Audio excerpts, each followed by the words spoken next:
Sup dogs, welcome back to the Majesty of Reason. I'm Joe Schmid, and today we're getting a crash course on Pascal's wager.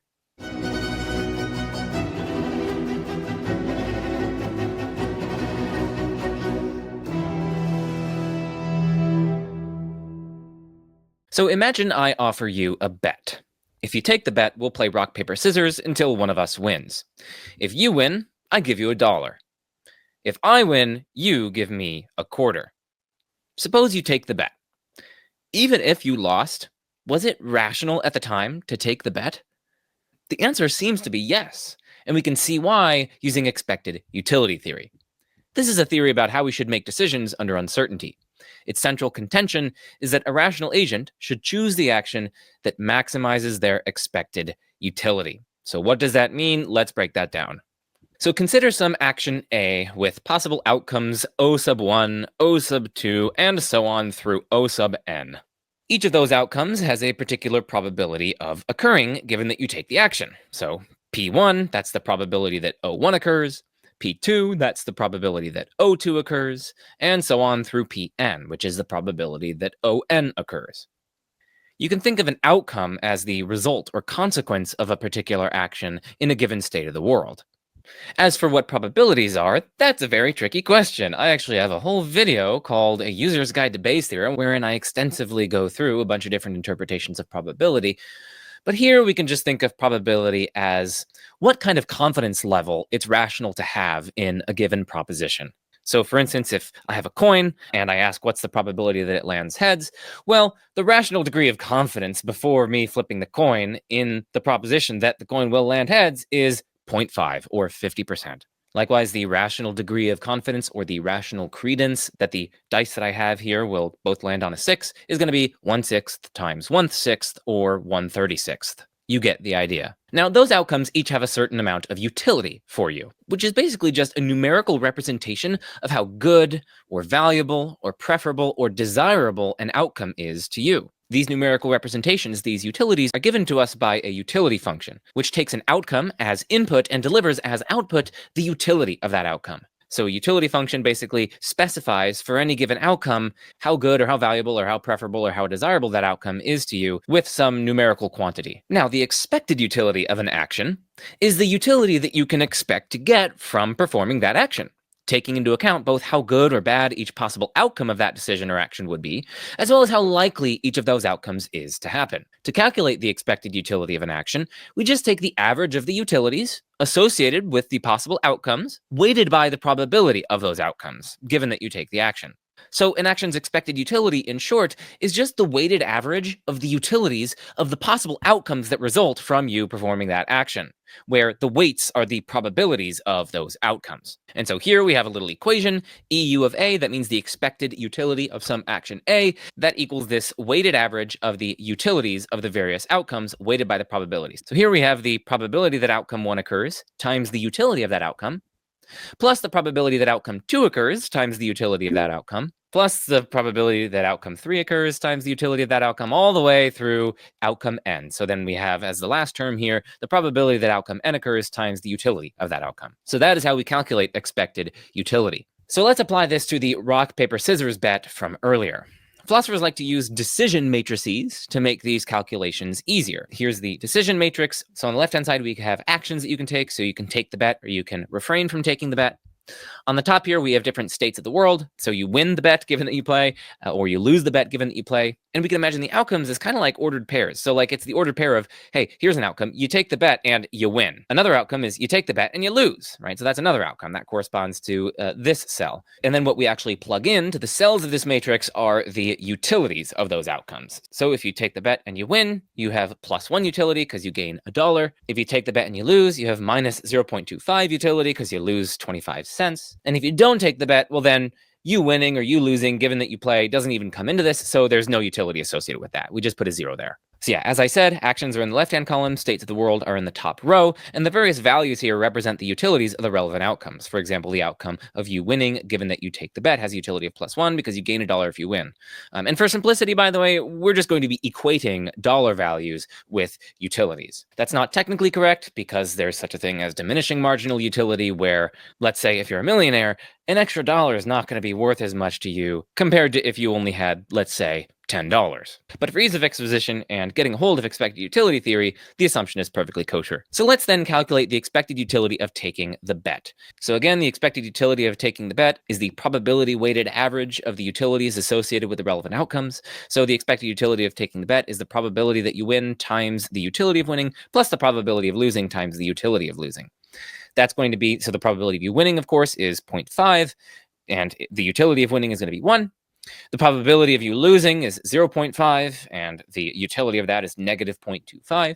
Do some spectacular math, and you get 0.5 minus 0.125, which equals 0.375, or about 38 cents. So the expected utility of taking the bet is gaining 38 cents. And by the way, if you want to calculate these with the matrix, instead of having to always go through the equation here, it's basically the same thing, but you just multiply down and then add across. So when you multiply down, you take the probability of this state of the world happening, given that you take the action, and you multiply that by the utility, and then you do the same thing here. You take the probability of this times the utility, and then you just add across. And that will be the expected utility of taking the bet. So if you want a little slogan, to calculate the expected utility of taking a bet using a decision matrix, you just multiply down and then add across. We can also do the same with not taking the bet. So the expected utility of not taking the bet, here it's 0.5 times 0 plus 0.5 times 0, which of course equals 0. So notice here, there are two actions available to you, taking the bet and not taking the bet.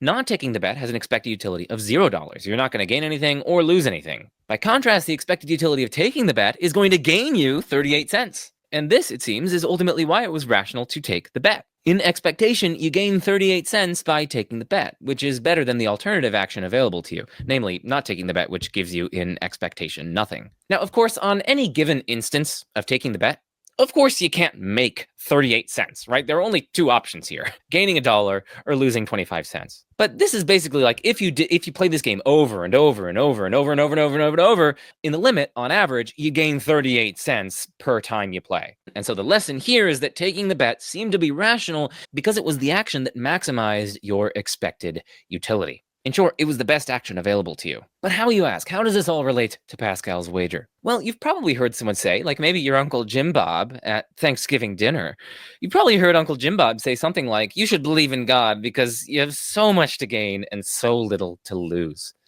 In a similar vein, you've also probably heard Uncle Jim Bob say to an atheist, well, what if you're wrong, right? Like, that would be very bad for you, Mr. Atheist or Mrs. Atheist, much worse than any of the benefits you gain if you're right.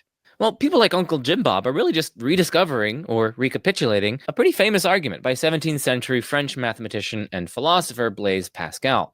The argument, known as Pascal's wager, is a pragmatic argument for belief in God, published in his famous book, Pensée. Rather than attempting to show that God actually exists, Pascal argues that we should believe in God because doing so maximizes expected utility. And so here we can make a distinction between pragmatic arguments for belief in something versus a kind of epistemic argument for the truth of the belief. It's not even the goal of Pascal's wager to give an epistemic argument for the truth of the claim that God exists. So then it's pretty silly to criticize Pascal's wager for not being an argument for the truth of theism, because that's not what it's aiming to do. Suppose I'm giving you an argument whose conclusion is that, I took your mother to dinner last night. It would be ludicrous to object to my argument on the basis that it doesn't establish that we did anything funky in bed, because that's not what my argument was trying to establish. All I was trying to establish in my argument was simply the claim that, your mother and I went out to dinner last night, or whatever I said. Of course, this is not incompatible with your mother and I doing funky things in bed, but that, of course, is a conversation for another day. So instead of offering an epistemic argument for the truth of theism, Pascal is only trying to give a kind of pragmatic argument about what you should do, or in this case, what you should believe. So how does the argument go? Well, as with the rock, paper, scissors case, we can think of whether to believe in God as a kind of bet, and we can construct a decision matrix much as before, right? So here, again, on the left-hand side, we have actions available to the agent, so you can either believe in God or you can not believe in God. And then on the top, we have states of the world. So God exists and God doesn't exist. Each of these will have a probability attached to it, and the relevant outcomes. So, you believing in God and God existing, you believing in God and God not existing, these various outcomes have utilities associated with them. Pascal's thought is that if God exists and you believe in God, there's an eternal blissful existence awaiting you after death. And the utility of that is, of course, positive infinity. It's an infinity of happy days. In fact, the happiest possible days that you can imagine. You don't just have one happy day, you don't just have two happy days, you have infinitely many happy days in store ahead of you. And of course, here he's not just talking about some intoxicating, hedonic paradise where you'd get bored pretty quickly. I mean, the thought here is that, the kind of God in question is the kind of God that can, secure your ultimate flourishing and provide for you an eternal afterlife, which does, in fact, on each day have some minimum positive utility for you. And so when you add all those up for all of the infinitely many days, you get positive infinity as the utility associated with this outcome. If you believe in God and God doesn't exist, well, if God doesn't exist, death is probably the end. So the utility of believing in God and God not existing is going to be finite. Maybe it's going to be some positive finite number, maybe it's going to be some negative finite number, but the finite here is just representing either some positive or negative finite number. There will be some worldly benefits to believing in God, right? Maybe a sense of community, maybe it gives you hope for an afterlife, maybe it gives you some moral basis upon which to criticize my activities last night with your mother. But of course, there are also some drawbacks, like maybe you have to forego some worldly pleasures, maybe you lose some time on Sundays attending church services or whatever. But whatever it is, the utility is very plausibly finite, either positive or negative. By contrast, if you don't believe in God and God exists, well, Pascal actually doesn't say, when he's presenting the wager, that you have negative infinite utility in store. He doesn't actually say that you're going to go to hell and suffer for eternity. Instead, he only points out that you're going to miss out on this eternally blissful afterlife. And so maybe upon death, you're going to be annihilated. Maybe you're going to be punished for some finite period of time in the afterlife. Or maybe there's some sort of eternity and separation from God where, each day has some kind of negative utility associated with it, in which case, the utility of this option would indeed be negative infinity. But that would only make the stakes even more dramatic in favor of believing in God. So that would actually help Pascal even more. So to make this argument as appealing as it can be to potential detractors of Pascal's argument, let's just say this is finite. Maybe it's even positive. Not believing in God and God exists. Maybe you get to live your life of shameless hedonic debauchery. You don't lose time reading scriptures or going to church services or whatever. Of course, you may not have the benefits of hope for an afterlife or, religious community stuff or whatever. But all in all, here we're just trading off finite goods and finite bads. So the utility here is going to be finite. If you don't believe in God and God exists, the utility of that is finite. Maybe it's positive, maybe it's negative. That'll just depend on your situation in life. Likewise, if God doesn't exist and you don't believe in God, the utility of that outcome is going to be finite for roughly the same reasons. Given these utility assignments, we can now calculate the expected utility of believing in God. So again, the expected utility of believing is the probability weighted average of the utilities of the relevant outcomes. So we have the probability that God exists times the utility of God existing given that you believe, plus the probability that God doesn't exist times the utility of God not existing given that you believe. Here Pascal makes an assumption that it's not rational to have absolute 100% unadulterated, unmitigated Cartesian certainty that God does not exist. And I mean, that seems plausible. There are lots of very intelligent, smart theists. There are lots of arguments out there for God's existence that you haven't examined. There are lots of potential responses to arguments that you do think are successful against God's existence, if you do think there are some that are so successful. And more generally, provided we suitably flesh out the theistic hypothesis, it's not going to be as unlikely as, for instance, 2 + 2 = 375. So even if God's existence is very, very, very, very unlikely, it's different from there being literally no chance whatsoever that God exists. You should, in short, have at least a non-zero credence or confidence that God exists. So the probability that God exists is going to be some non-zero number times the utility of God's existing, given that you believe, which is infinity, plus some number less than 1. So it's going to be 1 minus this number. That's the probability that God doesn't exist, times some finite utility value. And whenever you have a non-zero number multiplied by infinity, and mathematicians note that infinity has what's called an absorption property, such that whenever you multiply it by some non-zero number, the result is simply infinity. So the expected utility of believing is infinity plus some number less than 1 times a finite number, which has to be finite. And of course, infinity plus a finite number is itself infinity, and so the expected utility of believing in God is positive infinity. We can also do the same with not believing in God. We can calculate the expected utility of that. And here, let's actually do the multiply down and add across method. So here we have some non-zero number between 0 and 1 times a finite number. right? So multiplying down there. We also here have some positive number between 0 and 1 times a finite number. And then when we add those two finite numbers up, we get a finite number. So the expected utility of not believing is going to be finite. It might be positive or negative, of course, depending on your situation, but regardless, it's finite. Notice then that believing in God maximizes your expected utility. So just as you rationally should take the rock, paper, scissors bet, you rationally should believe in God. Again, you have so much to gain and so little to lose. Even if there's a tiny chance that God exists, the expected benefits of believing still massively outweigh the expected benefits of not believing. Alas, atheist philosophers have not been stunned into silence upon encountering Pascal's wager, so let's move on to consider some objections and replies. So one objection comes from Doxastic involuntarism. Doxa is Greek for belief. Involuntarism means, well, that it's involuntary. Okay, so you get the idea. The objection is that the argument assumes that we have voluntary control over our beliefs. Right? Because it's assuming that these are like actions that are like available to the agent to perform, and that, you should be performing this one instead of this one. But that sort of judgment seems to assume that it's like under my control what I can believe. But, so the objection continues, that's pretty implausible, right? I can't just will myself to believe right now that the lights are off in this room, or that Australia doesn't exist. Like, even if I said, hey, I'll give you $1 million if you can make yourself believe that Australia doesn't exist, I'm quite confident that none of you could do that. Okay, come to think of it, Australia might be an island, and I do have that video where I argue that islands don't exist. It seems instead that our beliefs just kind of happen to us, and they're sensitive to the evidence. We can't just will ourselves to believe differently from what our evidence and our experiences indicate. Okay, so how might the proponent of Pascal's wager respond to this? Well, one response is that maybe we do have direct control over at least some of our beliefs. Consider, for example, permissive cases, that is, cases where there are multiple rational responses to the same body of evidence, or cases of evidential ambiguity. So that's cases where it's really not clear which direction the evidence points. Right, like many of the cases used to motivate doxastic involuntarism involve propositions that are obviously true or obviously false. But not all propositions are obviously true or false, right? Like sometimes the evidence is ambiguous and more difficult to assess. Epistemic permissivism is the view that evidence can sometimes underdetermine what is rational to believe, so that there can be multiple rational attitudes that you can take to a proposition, like believing it, or suspending belief on it, or disbelieving it, given the same body of evidence. Or at the very least, maybe there can be multiple reasonable credences one can have in a proposition given some body of evidence. And maybe we are at times in situations where the evidence is ambiguous, so that there are genuine live alternative options for believing. And maybe in these cases, we actually do have direct control, or at least a degree of direct control, over which doxastic attitude we take towards the relevant proposition.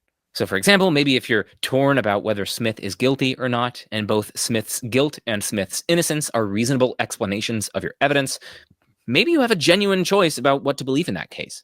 Perhaps we also have control over our evidential standards for certain beliefs, which in turn might give us a pretty direct degree of control over our beliefs. So, for instance, maybe we can controllably apply higher evidential standards to things that inconvenience us or make us uncomfortable. Maybe we can lower evidential standards when we are, for instance, working towards a deadline. Right, so like maybe you just need to finish this project for work by tonight. And maybe in those cases, you can kind of lower your evidential standards so that you close inquiry and form beliefs more easily. Or maybe we can lower evidential standards when we want something to be true. I'm of course reminded of Dr. William Lane Craig's famous or infamous statement, "Far from raising my epistemic standard, I lower it." Moreover, maybe we can controllably withhold belief when we foresee better evidence in the near future, or when we know that an issue is extremely complicated. So that's one response that people can make to the doxastic involuntarism objection, which is that maybe we actually do have some direct control over at least some of our beliefs, and maybe the case of God's existence is in that class. Of course, this reply, if we're only allowing for, direct control in permissive cases or cases of evidential ambiguity, well, then given that actually, like a lot of atheists are going to be such that their personal evidence base is not evidentially ambiguous and not permissive, the wager will then fail, at least for all this defender has said, the wager will then fail for at least a number of atheists. But still, it could work for quite a good deal of others, and also for many agnostics. And if the point about evidential standards holds water, then maybe even for atheists who are not in permissive cases or cases of evidential ambiguity, maybe they can still control their beliefs by lowering their evidential standards. So that's one kind of response to the doxastic involuntarist objection. Another kind of response is that even if we don't have direct control over our beliefs, we do plausibly have indirect control over our beliefs. So then, Pascal's wager can simply be understood as claiming that we should simply take various steps that make it much more likely that we'll come to believe in God. So, for instance, we should read up on arguments for God's existence. We should surround ourselves with theists. We should start attending religious services and reading scriptures and whatnot. So even if we don't have direct control over our beliefs, it seems like the wager could still get up and running by saying that doing these various things, it'll make it very likely that you come to believe in God, which are under your control, is rationally required. And then the final response to the objection at hand is that we can also just cast the argument not in terms of belief in God, but rather practical commitment to God. So now the argument would be practically committing to God maximizes expected utility, where practical commitment consists in praying, attending religious services, reading scripture, trying to cultivate a relationship with God, etc. Let's move on to the self-interest objection. So here the objection is that Pascal's wager seems mercenary and manipulative and self-interested and also kind of impious and just kind of gross, right? Like, God's not dumb. He would know that we're believing in him simply out of self-interest. And it seems like God wouldn't reward that sort of belief. So ironically, maybe Pascal's wager is, in a way, self-defeating, right? Like, if you take Pascal's wager, you're kind of like bringing it about that you're not actually going to get this positive utility, given that you believe in God and God exists, because God's not going to reward people who take Pascal's wager. That's mercenary, it's manipulative, it's impious. It's believing in God not for the right sorts of reasons. God wouldn't be too appreciative of that, would he?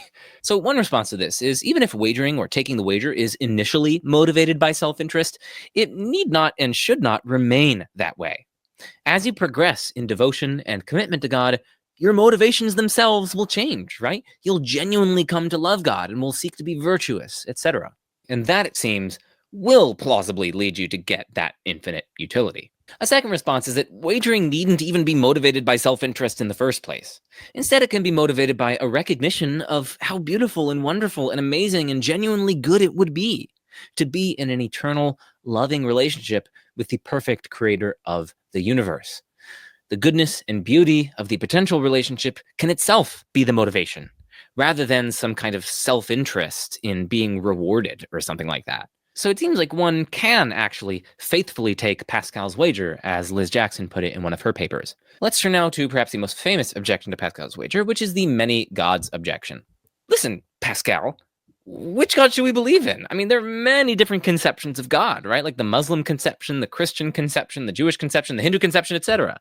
Heck, we can even imagine an atheist-loving God who punishes believers and rewards atheists with an eternal afterlife. Many, if not all, of these different conceptions of God also have non-zero probability of being true.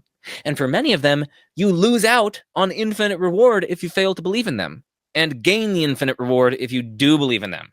This, of course, massively complicates the decision matrix, right? Because the options aren't just like God exists or God doesn't exist. Well, God as conceived by Christians exists, or God as conceived by Muslims exists, or God as conceived by Hindus exist, or the atheist-loving God exists, etc. So not only does this massively complicate the decision matrix, it also implies that any belief here, including atheistic belief, has infinite expected utility, right? Because so long as there's a non-zero probability that, say, the atheist-loving God exists, and so long as, given the existence of such a being, if you're an atheist, you're going to be infinitely rewarded, and if you're not an atheist, you're not going to get any infinite reward, then you can run through the same calculations, and it'll actually turn out that being an atheist has infinite expected utility. And similar points can be made by going through the argument with the Muslim conception of God and the Christian conception of God, etc. So in short, we are left without any rational obligation to believe in any particular God, or even to believe in any God at all.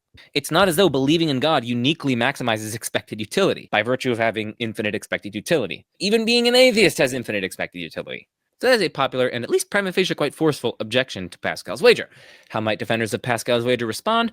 Well, one thing they could do is add a supplemental principle to the wager. They can say, in cases with multiple incompatible actions having infinite expected utility, you should do whatever action maximizes your chances of infinite reward. And so, in particular, you should simply find the conception of God that you take to be the most plausible, the most reasonable, the most likely, even if it's quite unlikely. So long as it's the most likely out of all the options which promise infinite payout, you should then believe in that God or practically commit to that God. And listen, this supplemental principle is independently plausible. Imagine you're presented with two doors and you can only choose one. Choosing door number one gives a 99% chance of eternal bliss and a 1% chance of instant annihilation. Choosing door number 2 gives a 1% chance of eternal bliss and the 99% chance of instant annihilation. And suppose you must choose one and only one door. Well, it seems obvious that you should choose door number 1 here. And the supplemental principle here plausibly underlies that judgment. Notice that the expected utility of choosing door number 1 is positive infinity. And the same is actually true of choosing door number 2, right? Choosing door number 2 gives you a 1% chance of infinite rewards. That's 1% times infinity, which is infinity, plus a 99% chance of instant annihilation. So that's going to have some finite utility value. And so you have 1% of infinity, which is infinity, plus 99% of a finite number, which is finite. When you add those together, you're going to get infinity.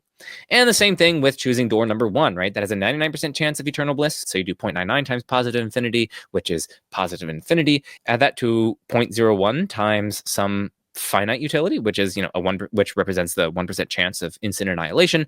When you add those together, you're going to get that the expected utility of choosing door number 1 is positive infinity. So both choices here have infinite expected utility. But clearly, you should choose door number 1, right? So in cases with multiple incompatible actions having infinite expected utility, you should simply do whatever action gives you the best chance of getting the infinite reward. And so how does that translate to Pascal's wager? Well, what that tells us is that you should simply wager on the god that you take to be the most likely. So even if you think, let's say, Christianity has a 1% chance of being true, maybe Islam has a 0.5% chance of being true, maybe Judaism has a 0.5% chance of being true, maybe the atheist loving God has like a 1 in a million chance of being true, etc. Well, in that case, you should wager on the Christian God. You should become Christian because it's included among the actions which have infinite expected utility, and it's the one which, by your lights and by your evidence base, maximizes your chances of getting the infinite reward. So that's one way we could respond to the many gods objection. Another way we could respond to the many gods objection is we could simply just replace the infinite utilities with extremely high but finite utilities, right? So maybe we can represent an eternally blissful afterlife as just like, a Google to the power of a Google, right? So that's the utility value. So instead of infinity, which brings up some pretty difficult and tricky puzzles and paradoxes within the mathematics here, we can just replace the infinite number with an extremely high but finite number. And when you do that, it's just straightforwardly going to follow that the probabilities involved of the various gods will really matter. And at least in general, you'll still get the result that you should wager on the god that you take to be the most probable. Now, technically speaking, whatever extremely high finite utility that we associate with an infinite blissful afterlife, technically speaking, any such number is going to be such that you can find a credence which renders it actually rational to not believe in God, like namely a credence where you're just like overwhelmingly confident that such a God doesn't exist. But arguably, you shouldn't be that overwhelmingly confident that God doesn't exist. Like, again, there are lots of reasonable believers. There are lots of arguments out there that you have not investigated. There are lots of professional theistic philosophers who have responded to any arguments that you might muster against God's existence, etc. So even if you think that God's existence is very unlikely, you shouldn't think that it's like so overwhelmingly, grotesquely, pathetically, ludicrously unlikely that even when you multiply it by the extremely high but finite utility, the mathematics actually does turn out that you should wager against God, that you should just be an atheist. So this does still seem to be another viable option for the defender of Pascal's wager to respond to the many gods objection. A fourth objection to Pascal's wager is that we aren't always required to maximize expected utility. Right? I mean, like, recall, Pascal's wager seems to assume that we are always required to maximize expected utility. It goes from the claim that believing in God or practically committing to God maximizes expected utility, and so you should do it. You're kind of rationally required to believe in God or practically commit to God. But perhaps that inference doesn't actually go through. Perhaps we aren't always required to maximize expected utility. And a number of philosophers have tried to justify this by appealing to cases like Pascal's mugging or the St. Petersburg paradox. So let's go through, at least briefly, Pascal's mugging and the St. Petersburg paradox. This statement of Pascal's mugging, by the way, is from a paper by Al Hayek and Liz Jackson on Pascal's wager. I've linked that in the description. I've also linked in the description the video that I made with Al Hayek and Liz Jackson on Pascal's wager. Imagine Pascal walking down a dark alley late at night. A mugger jumps out and demands Pascal's wallet. The mugger tells Pascal, "Hey, if you hand me your wallet, I'll perform magic that will give you an extra 1,000 quadrillion happy days of life." The amount of money in the wallet is worth 1 happy day for Pascal. Despite his having a very, very low credence in the mugger's claim, he admits that his credence in the mugger's claim is positive. It is, say, 1 in 10 quadrillion. He then does the expected utility calculation for handing over his wallet and finds that doing so is rationally required. And so he does. Oh, and by the way, the thought is that that's just like a ludicrous and silly and obviously not a rational thing to do, even though it maximizes expected utility. What we're trying to find here is a case where it seems like an action maximizes expected utility, but clearly it's not the case that you should do it. We can take this even further. Never mind the mugger in Nick Bostrom's story. Pick a random person on the street, or in a crowd, or in a stadium, who hasn't even interacted with you at all. Even still, there's some probability that they're like what the mugger claims in Bostrom's story.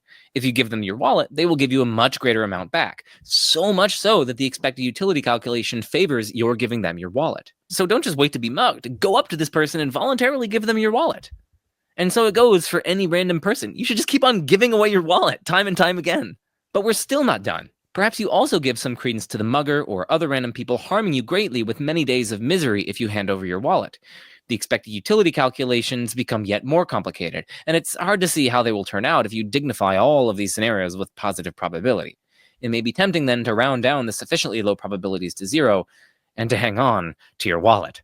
And likewise, transferring this over to God's existence, it's difficult handing over your wallet. And it's just super unlikely that the mugger in question or the random person that you're choosing actually will end up giving you that huge reward.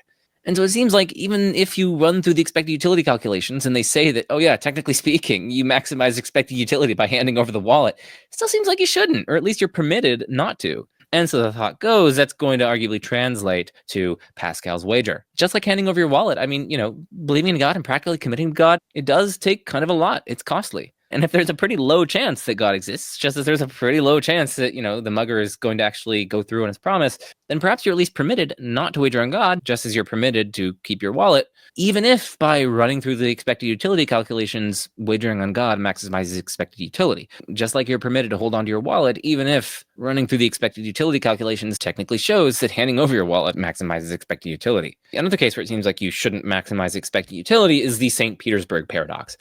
So, a casino offers a game of chance for a single player in which a fair coin is tossed at each stage. So the initial stake begins at $2 and is doubled every time heads appears. The first time tails appears, the game ends and the player wins whatever is in the pot. So you walk up, and there's a pot, and there's $2 in the pot, and there's the banker, and he's got a coin, and he's going to flip the coin. If he gets heads, he's going to double what's in the pot. So let's say he flips the coin, it lands heads, there's going to be $4 in the pot then. By contrast, if he flips the coin and it lands tails, then you just get to take whatever is in the pot and you leave.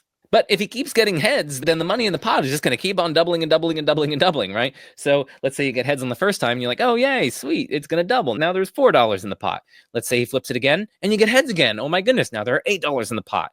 He's going to flip it again, then it gets heads again. Oh, my goodness, your string of luck. Now you got $16 in the pot. He flips it again, and dang it, it's tails. Now you got to take your $16 and walk away. But that's just one example of how the game might turn out. So yeah, as it says on the screen, the player wins $2 if tails appears in the first toss, $4 if heads appears in the first toss and tails in the second, $8 if heads appears in the first two tosses and tails in the third, and so on. Mathematically, the player wins 2 to the power of k plus $1, where k is the number of consecutive head tosses. And here the question is, what would be a fair price to pay the casino for entering the game?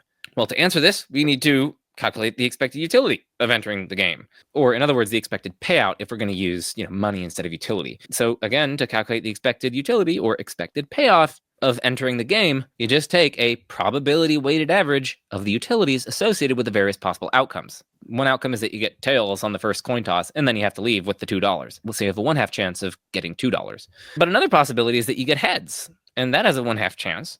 Okay, so and once you do that, there will be $4 in the pot. You could then get tails on the next one, and then you're going to walk away with $4. So on that outcome, you get $4. And there's a 1/4 chance of that $4. And basically, and so on and so forth, right? So there's a 1/2 chance of walking away with $2. There's a 1/4 chance of walking away with $4. There's a 1/8 chance of walking away with $8. There's a 1/16 chance of walking away with $16. And when you actually calculate it, that actually turns out to be 1 plus 1 plus 1 plus 1 plus 1 plus 1, and so on ad infinitum. So the expected payout here is actually infinity. And of course, if you're worried about diminishing marginal utility, we can suppose that the bank is actually some sort of like genie. Instead of giving you a certain dollar amount, so like $2 or $4 or $8 or whatever, your payout is actually like the number of like really happy days in an afterlife that you'll be gifted with, that you'll be rewarded with.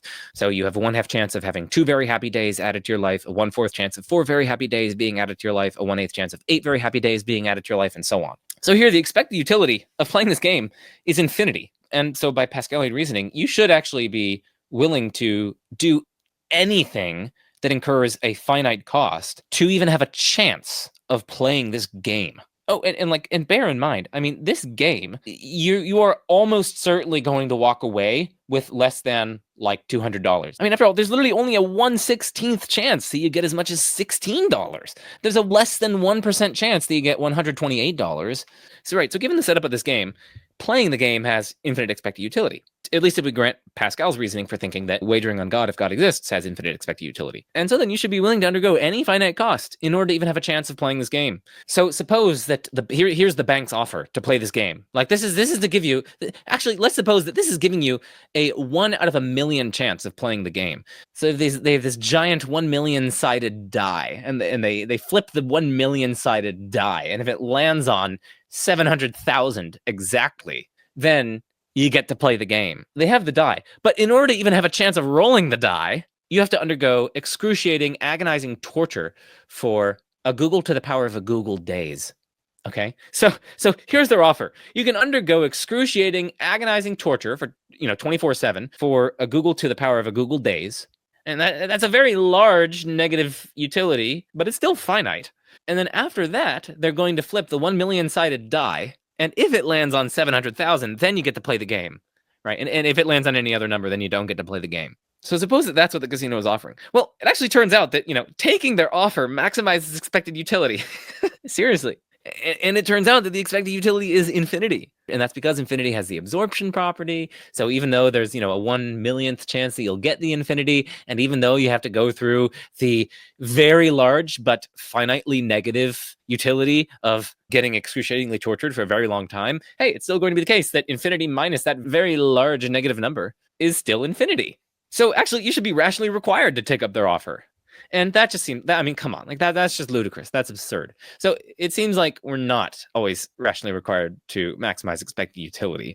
And since that seemed to be one of the assumptions of Pascal's wager must fail. So how are we to avoid some of these very implausible consequences? Well, maybe we should actually just discount sufficiently low probabilities, or maybe we should weight outcomes by a measure of how risk-averse or risk-seeking you are. There are lots of other proposals here, which we needn't go into. They get pretty technical pretty quickly. The general lesson here is that philosophers have argued that Pascal's wager gets much more complicated and may even fail with these modifications to standard expected utility theory.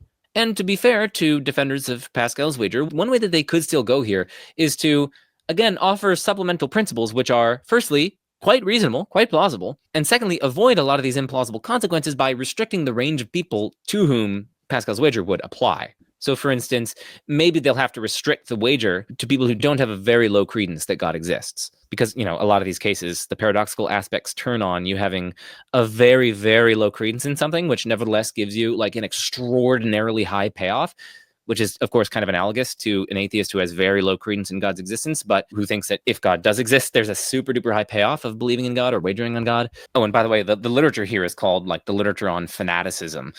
So this is kind of like a fanaticist style objection to standard expected utility theory. But again, one way that the proponent of Pascal's wager might try to get around some of these issues, a credence in God's existence that's greater than 1 in 100, say, or maybe greater than 1 in 1,000, maybe the argument should still work for such people. Of course, there are lots of controversies here on both sides. There's much more that could be said, trust me. Many, many, many, many papers and books have been written on these topics.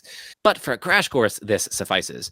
A fifth and final objection that we'll consider is what's called the mixed strategies objection. So the objection is that Pascal's claim that wagering for God maximizes expected utility doesn't actually imply that rationality requires you to wager for God, since other things likewise maximize expected utility by also delivering infinite expected utility. In fact, any action that delivers a positive probability that one will come to wager for God later also has infinite expected utility.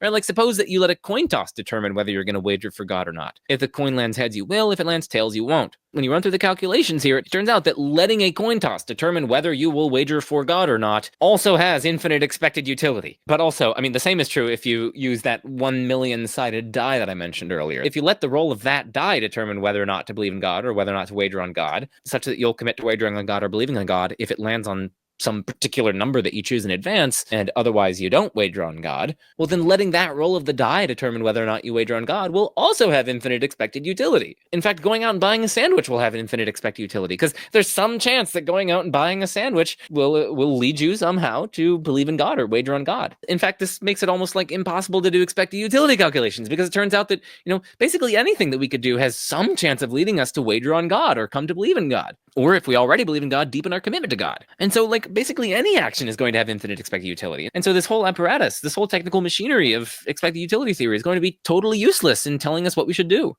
And so then there are kind of two issues here. One is that wagering on God, that is not an action that uniquely maximizes expected utility. There are lots of other actions available to agents which also have the same infinite expected utility, in which case rationality does not require you to wager for God.